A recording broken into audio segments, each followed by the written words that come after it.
Okay, it's going to be quick, as I promised. So we want to talk about the difference between what we used to do even 5, 6 years ago about just driving, even as hashtags became a thing, just kind of driving a hashtag. Certainly had value versus really owning and driving the discussion. And in this example, I've used Dreamforce versus Inbound, HubSpot's conference being Inbound, and Salesforce's Dreamforce. So let's go ahead and take a look. Not going to read this. I'll keep it up on the screen for you to leave. But the idea is to illustrate the power of focusing on specific trends within the marketplace and then working to drive those conversations. And we kind of have a software as a service 1.0 and 2.0 approach to this. So you'll see what Salesforce did that worked very well in the early part of the century.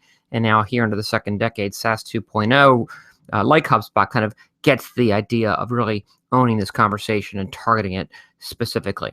So let's go ahead and take a look at some of the details here. Now, if we look at the tweet volume of Dreamforce, before, during, and after the event, we notice that Dreamforce really doesn't represent anything except the event itself. And that was obviously intentionally done.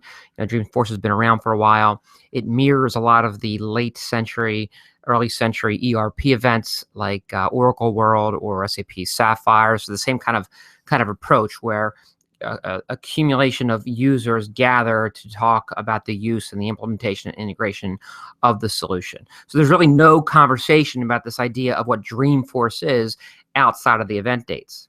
If you compare that to Inbound, it's a significantly different story. Here, Inbound reflects not just the event, it absolutely reflects the discipline.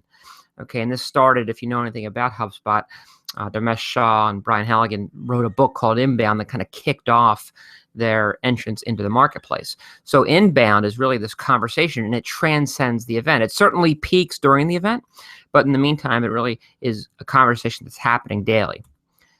Now, if you look at Inbound versus Dreamforce, there's something really startling to notice here, that Inbound is less attended, probably 20,000 less attendees. But the conversation continues, well beyond that event.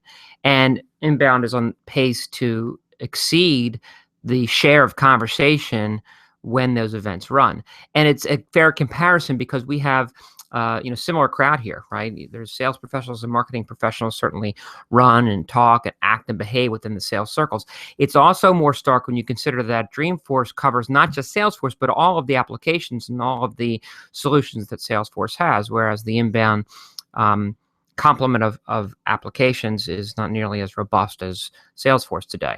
So when you consider that, the fact that Inbound will actually eclipse Dreamforce in a couple of years is fairly surprising.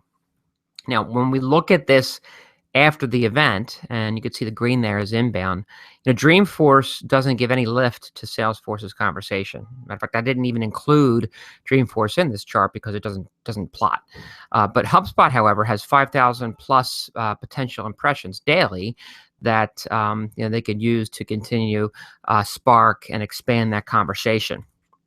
And then lastly, if you look at the search volume of content marketing versus HubSpot, okay, content marketing being a more general term, HubSpot definitely invested in Inbound, but you can see that they invest in that more broadly, right? That more broadly used term of content marketing. HubSpot certainly invests in that, and you can see that the interest over time using Google Trends here has tracked almost identically. So the investment has driven that adoption of both the discipline of Inbound and as well as their solution.